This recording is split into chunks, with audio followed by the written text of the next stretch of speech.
जय जिनेन्द्र मोक्षमार्गस्य नेतारं वेत्तारं कर्मभूरतां यातारं विश्वतत्त्वानां वन्दे तद्गुणलब्धये। आचार्य श्री उमा स्वामी जी महाराज श्री तत्वार सूत्र ग्रंथ जी में प्रथम अध्याय में सम्यक दर्शन का वर्णन करने के पश्चात सम्यक ज्ञान का वर्णन किए हैं। सम्यक ज्ञान के 5 भेद मति ज्ञान, श्रुति ज्ञान, अवधि ज्ञान, मनःपर्यय ज्ञान और केवलक ज्ञान के रूप में बताए जाकर ये 5 यही ज्ञान प्रमाण हैं, सम्यक ज्ञान है। और फिर मति ज्ञान की विस्तार से व्याख्या की गई। मति ज्ञान के 336 भेद बताए गए। उसके बाद श्रुतक ज्ञान की व्याख्या में श्रुतम मति पूर्वम द्वैनिक 12 भेदम, अर्थात श्रुत ज्ञान मति ज्ञान पूर्वक होता है और उसके 2 भेद, अनेक भेद और 12 भेद हैं। अंग बाह्य और अंग प्रविष्ट, फिर अंग बाह्य के अनेक भेद और अंग प्रविष्ट के 12 भेद हैं।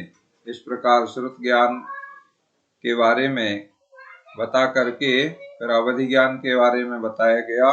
भव प्रत्यय बधिर देवनारकाणाम, अर्थात देव और नारकियों के भव प्रत्यय अवधि ज्ञान होता है। और क्षयोपशम निमित्ता षड विकल्पा शेषाणाम, शेष जीवों के, शेष से मतलब त्रियक के जो जीव हैं उनके क्षयोपशम निमित्त से होने वाला गुण प्रत्यय अवधि ज्ञान होता है, हो सकता है। और उसके 6 भेद हैं। 6 भेदों के बारे में कल आपको बताया गया था। अनुगामी, अननुगामी, वर्धमान, हीयमान, अवस्थित और अनवस्थित। अब आज हम मनःपर्यय ज्ञान का वर्णन समझ रहे हैं। सूत्र नंबर 23 दोहराएंगे। ऋजु विपुलमति मनःपर्यय। ऋजु विपुलमति मनःपर्यय। मनःपर्यय ज्ञान के 2 भेद हैं, ऋजुमति और विपुलमति। देखो, ऋजुमति, ऋजु माने होता है सरल, तो जो सरल बात को जानता है। मनःपर्यय का मतलब दूसरे के मन की बात को जो विषय करे, जो दूसरे के मन के, जो मन में स्थित रूपी पदार्थ हैं उसे जो जानता है वह मनःपर्यय ज्ञान होता है। तो दूसरे के मन में सरल रूप से स्थित रूपी पदार्थ को जो ज्ञान प्रत्यक्ष जानता है। देखो, ये मनःपर्यय ज्ञान भी प्रत्यक्ष ज्ञान है। सूत्र पढ़ा था प्रत्यक्ष मन्यत, अर्थात बाद के शेष जो 3 ज्ञान हैं, अवधि ज्ञान, मनःपर्यय ज्ञान और केवलक ज्ञान, ये प्रत्यक्ष प्रमाण ज्ञान है। तो अवधि ज्ञान और मनःपर्यय ज्ञान एक देश प्रत्यक्ष होता है और केवलक ज्ञान सकल प्रत्यक्ष होता है। एक देश प्रत्यक्ष क्यों होता है अवधि ज्ञान और मनःपर्यय ज्ञान? क्योंकि यह लिमिटेड होता है, मर्यादा सहित जानता है और रूपी पदार्थों को जानता है, अरूपी पदार्थों को विषय नहीं करता है अवधि ज्ञान और मनःपर्यय ज्ञान। इसलिए एक देश प्रत्यक्ष है। और प्रत्यक्ष क्यों है? क्योंकि यह आत्मा से ही प्रकट होता है। बाह्य इंद्रिय आदि का, मन का इसमें सहयोग की आवश्यकता नहीं होती है। तो ऋजुमति मनःपर्यय ज्ञान है जो दूसरे के मन में सरल रूप में स्थित रूपी पदार्थ को प्रत्यक्ष जानता है, वह ज्ञान ऋजुमति मनःपर्यय ज्ञान कहलाता है। और दूसरा भेद है विपुलमति। इस तरह मनःपर्यय ज्ञान के 2 भेद बताए गए, ऋजुमति मनःपर्यय ज्ञान और विपुलमति मनःपर्यय ज्ञान। तो विपुलमति मनःपर्यय ज्ञान क्या होता है? जो दूसरे के मन में सरल अथवा जटिल रूप से स्थित रूपी पदार्थ को प्रत्यक्ष जानता है, वह ज्ञान विपुलमति मनःपर्यय ज्ञान कहलाता है। अर्थात ऋजुमति मनःपर्यय ज्ञान दूसरे के मन की सरल विचारों को जानता है और विपुलमति सरल को तो जानता ही है, उसी के साथ में जटिल रूप से स्थित जो विचार हैं, रूपी पदार्थ हैं, उनको भी जानता है। और देव मनुष्य त्रियंच सभी के मन में स्थित विचार को मनःपर्यय ज्ञान जानता है, परंतु वह विचार रूपी पदार्थ अथवा संसारी जीव के विषय में होना चाहिए। अमूर्तिक द्रव्यों और मुक्तात्माओं के विषय में जो चिंतन किया होगा उसे मनःपर्यय ज्ञान नहीं जान सकता। दूसरी बात, उन्हीं जीवों के मन की बात को जान सकता है जो मनुष्य लोक की सीमा के अंदर हो। मनुष्य लोक कितना होता है? मनुष्य लोक 45 लाख योजन प्रमाण, ये हमारे मध्य लोक का जो क्षेत्र है बीचों बीच का, जिसे 2.5 द्वीप कहते हैं, एक जम्बूद्वीप पूरा, एक धात्की खंड द्वीप पूरा और आधा पुष्करवर द्वीप। जम्बूद्वीप, धात्की खंड द्वीप और पुष्करवर द्वीप का आधा, ये सभी द्वीप और समुद्र गोलाकार में हैं, एक दूसरे को घेरे हुए हैं। ऐसा वर्णन आगे चतुर्थ अध्याय में आएगा। तो इस तरह से जो 2.5 द्वीप है, जिसका व्यास 45 लाख योजन का हो जाता है विस्तार, ऐसे गोलाकार क्षेत्र है, यह मनुष्य लोक कहलाता है, जिसे 2.5 द्वीप भी कहते हैं। तो मनुष्य लोक की सीमा में जो स्थित हो, कोई भी हो, देव हो, मनुष्य हो, त्रियंच हो, ये 3 गतियों के जीव हो सकते हैं। देखो, मनुष्य तो रहते ही हैं, मनुष्य लोक है, त्रियंच भी रहते हैं, साक्षात हम देखते हैं, और देव यहाँ पर विचरण करते हुए यहाँ पर आते हैं, या व्यंतर वगैरह का निवास मध्य लोक में अनेक स्थानों पर होता है। तो वो व्यंतर देव रहते हैं और अन्य देव जो विचरण करते हुए आते हैं, तो वे उनके मन में जो विचार उठ रहे हैं रूपी पदार्थों के बारे में, उन्हें मनःपर्यय ज्ञानी जान जाते हैं। इसमें भी मर्यादा रहती है, जिसको जितनी विशुद्धि से जितने क्षेत्र का ज्ञान होता है तो उतनी बात वो जान लेते हैं। इस प्रकार से मनःपर्यय ज्ञान का कथन करके अब मनःपर्यय ज्ञान के इन दोनों भेदों में क्या विशेषता है, एक तो बात हमने समझ ली है कि ऋजुमति मन में स्थित सरल बात को जानता है और विपुलमति सरल और जटिल कैसे भी विषय को ग्रहण करता है। और भी विशेषताएं हैं, तो क्या विशेषताएं हैं, ये सूत्र नंबर 24 में बताया जा रहा है। सूत्र दोहराएंगे। विशुद्ध्य प्रतिपाताभ्याम तद विशेषः, विशुद्ध्य प्रतिपाताभ्याम तद विशेषः। ऋजुमति और विपुलमति में विशुद्धि और अप्रतिपात की अपेक्षा विशेषता है। ऋजुमति मनःपर्यय ज्ञान और विपुलमति मनःपर्यय ज्ञान, इनमें विशुद्धि की अपेक्षा से अंतर है और अप्रतिपात की अपेक्षा से अंतर है। विशुद्धि तो आप जानते ही हैं, मनःपर्यय ज्ञानावरण कर्म के क्षयोपशम से जो आत्मा में उज्ज्वलता आती है, वह विशुद्धि कहलाती है। ज्ञान के विषय में जब बात करेंगे, यहाँ मनःपर्यय ज्ञान के विषय में बात कर रहे हैं, तो मनःपर्यय ज्ञान की विशुद्धि की बात कर रहे हैं। ऐसे सामान्य परिभाषा विशुद्धि की हम जो लेते हैं, कषायों की मंदता जितनी होती है वह विशुद्धि कहलाती है, और कषायों की तीव्रता होना संक्लेश कहलाता है। यहाँ पर मनःपर्यय ज्ञान के विषय की बात ले रहे हैं। तो मनःपर्यय ज्ञानावरण कर्म के क्षयोपशम से जो आत्मा में उज्ज्वलता आती है, देखो मनःपर्यय ज्ञानावरण कर्म का क्षयोपशम और आत्मा में उज्ज्वलता विशुद्धि रूप परिणाम जो होते हैं, वह कषायों की मंदता में होते हैं। तो कषायों की मंदता के जो परिणाम है, उन्हें वो विशुद्धि कहलाती है। वो बात यहाँ पर दोनों एक साथ घटित हो जाती हैं। उसी समय मनःपर्यय ज्ञानावरण कर्म का क्षयोपशम भी होता है और उसी समय कषायों की मंदता भी होती है, दोनों कार्य होते हैं, तो वह विशुद्धि कहलाती है। सो ऋजुमति मनःपर्यय ज्ञान कम विशुद्ध होता है और विपुलमति मनःपर्यय ज्ञान अधिक विशुद्ध होता है। देखो, कम विशुद्ध होने के कारण से ऋजुमति मनःपर्यय ज्ञान दूसरे के मन के सरल विचारों को जान पाता है, और विपुलमति मनःपर्यय ज्ञान अधिक विशुद्ध होता है, इसलिए दूसरे के मन के जटिल विचारों को भी जान लेता है। ये क्या सोच रहा है मन में, कोई भी प्राणी कहीं पर भी बैठा हुआ हो, जरूरी नहीं है कि सामने बैठा हो उसी का जानेंगे, कहीं भी बैठा हो, मतलब आपका वो मित्र वहां बंबई में बैठा है, अमेरिका में बैठा है, वो ऐसा ऐसा सोच रहा है, ऐसा यहाँ बैठे हुए मन परिज्ञानी जान जाएंगे। और जान करके आवश्यकता पड़ने पर कोई धार्मिक विशेष प्रयोजन होता है तो बता भी देते हैं। लोक रंजन के लिए नहीं बताया जाता है। ऐसे चमत्कार दिखा दें, अतिशय दिखा दें तो हमारी बड़ी पूजा प्रतिष्ठा बढ़ जाएगी, ऐसे विचार और ऐसी भावना से नहीं दिखाया जाता है। जैनागम में तो इस प्रकार का मनोरंजन या कोई सांसारिक स्वार्थ सिद्धि का पूरी तरह से निषेध किया गया है। तो ऋजुमति मन परिज्ञान कम विशुद्ध होता है और विपुलमति अधिक विशुद्ध होता है।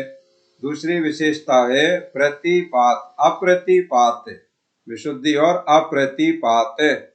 अप्रतिपात कहलाता है संयम के परिणाम की वृद्धि होने से गिरावट का ना होना।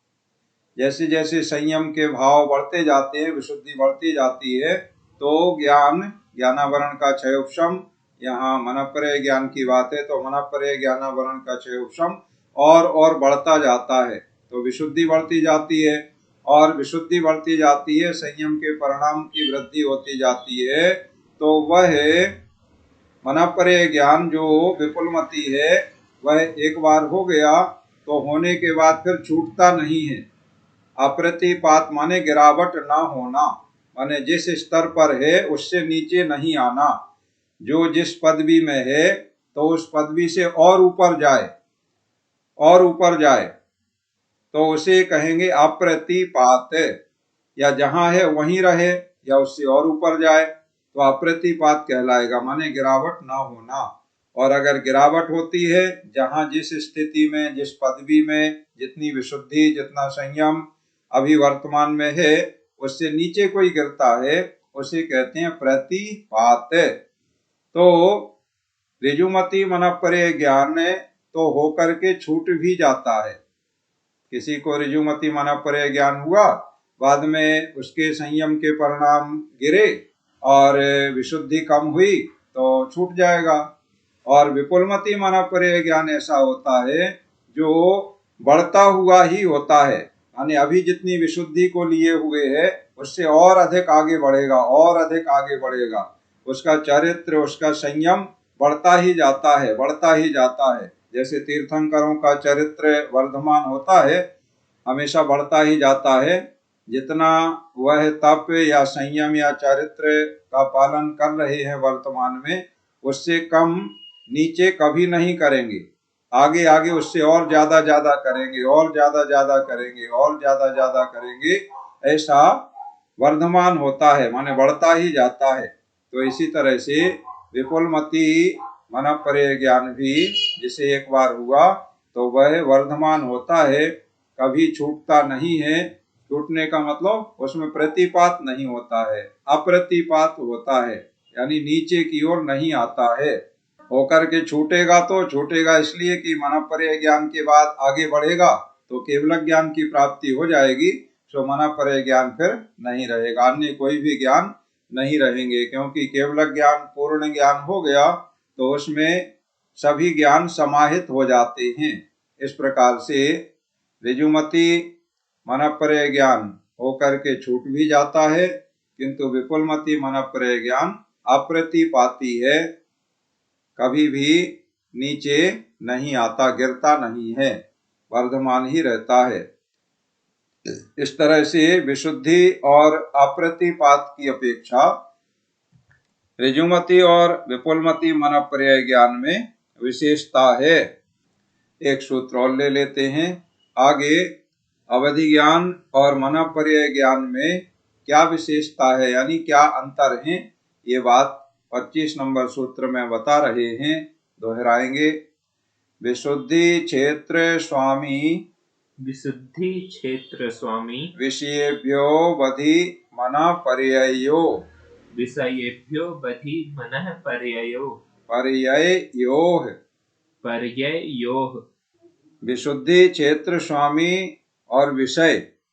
विशुद्धि, क्षेत्र, स्वामी और विषय की अपेक्षा अवधि ज्ञान और मनःपर्यय ज्ञान में विशेषता है, अर्थात अंतर होता है। माने 4 अंतर हैं। अवधि ज्ञान और मनःपर्यय ज्ञान में 4 चीजों में अंतर है। क्या क्या 4 चीजों में? विशुद्धि में अंतर है। देखो, विशुद्धि में ऋजुमति और मनःपर्यय ज्ञान में भी था अंतर, ऐसे ही अवधि ज्ञान से मनःपर्यय ज्ञान की तुलना आप कर रहे हैं तो दोनों की विशुद्धि में अंतर है, क्षेत्र में अंतर है, स्वामी में अंतर है और विषय की अपेक्षा से अंतर है। इसको आगे विस्तार से खुलासा करते हैं। अवधि ज्ञान विशुद्धि अंतर देखते हैं। विशुद्धि का अंतर कैसे है? अवधि ज्ञान में विशुद्धि कम होती है और मनःपर्यय ज्ञान में विशुद्धि अधिक होती है, अर्थात अवधि ज्ञान से मनःपर्यय ज्ञान विशुद्ध है। दूसरे, क्षेत्र। क्षेत्र का अंतर कैसे है? अवधि ज्ञान की उत्पत्ति का क्षेत्र समस्त तृष्णादि है, किंतु मनःपर्यय ज्ञान मनुष्य लोक में ही उत्पन्न होता है। देखो, तृष्णादि से मतलब 14 राजू ऊंचाई का जो संपूर्ण लोक है, 3 लोक का क्षेत्र है, उसमें 14 राजू से कुछ कम 1 राजू की लंबाई चौड़ाई वाली और 14 राजू से कुछ कम ऊंचाई वाली तृष्णादि है। तो सारे त्रस जीव, त्रस से मतलब 2 इंद्रिय, 3 इंद्रिय, 4 इंद्रिय और पंचेंद्रिय, ये सब त्रस जीव कहलाते हैं। तो ये तृष्णादि में ही रहते हैं। नीचे अधोलोक में सारे नारकी पंचेंद्रिय होते हैं, त्रस होते हैं, वो इसी में रहते हैं। ऊपर स्वर्गों के सभी इंद्र और देव वगैरह हैं, वो सब ऊपर ऊर्ध्वलोक में इसी तृष्णादि में होते हैं। और यहाँ मध्यलोक में 1 राजू का जो विस्तार है मध्यलोक का, तो उस संपूर्ण क्षेत्र में जो त्रस जीव हैं वो इस तृष्णादि में होते हैं। तो अवधि ज्ञान का उत्पत्ति क्षेत्र बहुत बड़ा है, बहुत बड़ा है, संपूर्ण तृष्णादि है, किंतु मनःपर्यय ज्ञान मनुष्य लोक में ही उत्पन्न होता है। मनुष्य लोक में होता है तो मनुष्यों को ही होता है मनःपर्यय ज्ञान, इसलिए मनःपर्यय ज्ञान का क्षेत्र छोटा है।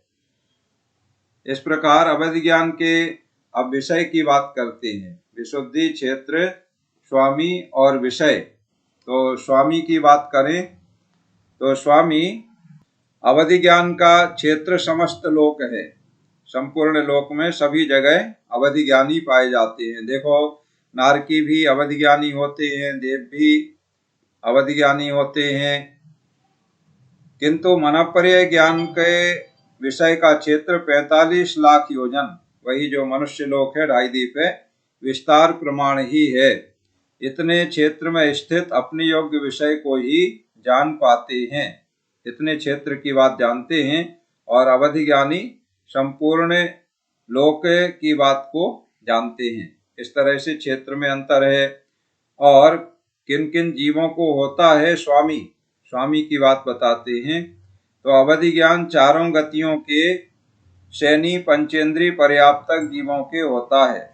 देखो, त्रियंचों को भी होता है अवधि ज्ञान, और मनुष्यों को होता है, और देव और नारकियों को तो होता ही है, अवधि ज्ञानी होते हैं।